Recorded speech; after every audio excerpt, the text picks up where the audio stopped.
इस बार अगर आपने एकता दिखाई, जात पात को छोड़ के इकट्ठा रहे, तो दिल्ली में इनको कोई बचा नहीं सकता है। मैंने सारी पार्टियों के लोगों से बात की है, सब इस बात पे राजी हो गए हैं, एक उम्मीदवार के मुकाबले एक उम्मीदवार खड़ा करेंगे। अगर ऐसा हो गया तो ये दिल्ली में बचेंगे नहीं, और अगर ये बच गए तो एक बात समझ लो, फिर आप नहीं बचेंगे। ये आखिरी मौका है हम लोगों के लिए कि हम अपने पेशे को, अपनी ज़मीनों को, अपने बच्चों को बचाएं। मैं बहुत लंबा भाषण नहीं देना चाहता, सिर्फ इतना कहना चाहता हूं कि देश बहुत गलत आदमी के हाथ में है। जब ये अभी मैं बोला था 4-6 दिन पहले, बड़ा शोर हो गया देश में, इन्होंने बड़ा तमाम तरह के लोग वो पालतू जो हैं वो लहका दिए मेरे ऊपर। मैंने ये बताया था, जो सच था उसी वक्त बताया था जब मैं ये था गवर्नर था, कि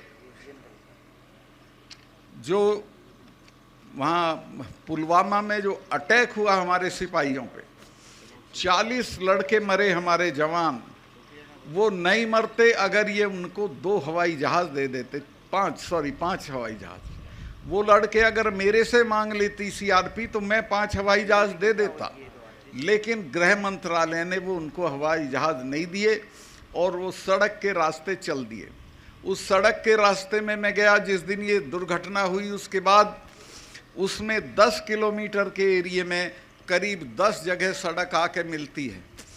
उस पे एक जिप्सी नहीं खड़ी थी किसी को रोकने के लिए, कोई भी आ सकता था। तो वो आया, भरी हुई गाड़ी थी विस्फोटक की, और एक गाड़ी में मार दी और हमारे 40 जवान शहीद हो गए।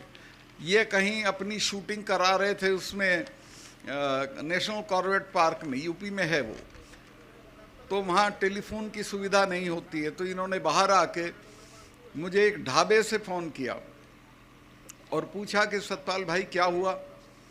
मैंने इनको बताया कि साहब ऐसे ऐसे हो गया, इतना हमारा नुकसान हो गया है और ये हमारी गलती की वजह से हुआ है। अगर हम जहाज़ दे देते तो ये हमारे बच्चे नहीं मरते। तो इन्होंने मुझे कहा कि नहीं अभी इस पे चुप रहो, इस पे अभी चुप रहो।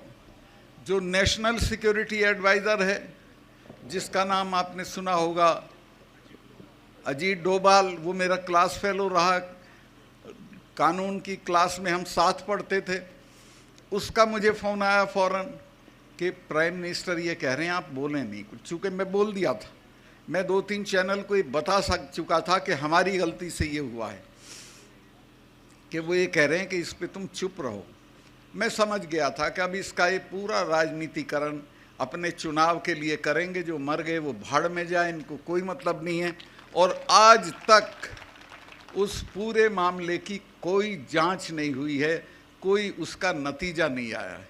अब आप अंदाज़ा लगा सकते हो कि कितने ख़तरनाक लोग देश चला रहे हैं, जिनको अपने सिपाहियों की जान से हमदर्दी नहीं है, जिनको अपने देश से हमदर्दी नहीं है, और बात लंबी चौड़ी करते हैं, मन की बात करते हैं, कभी तन की बात करते हैं।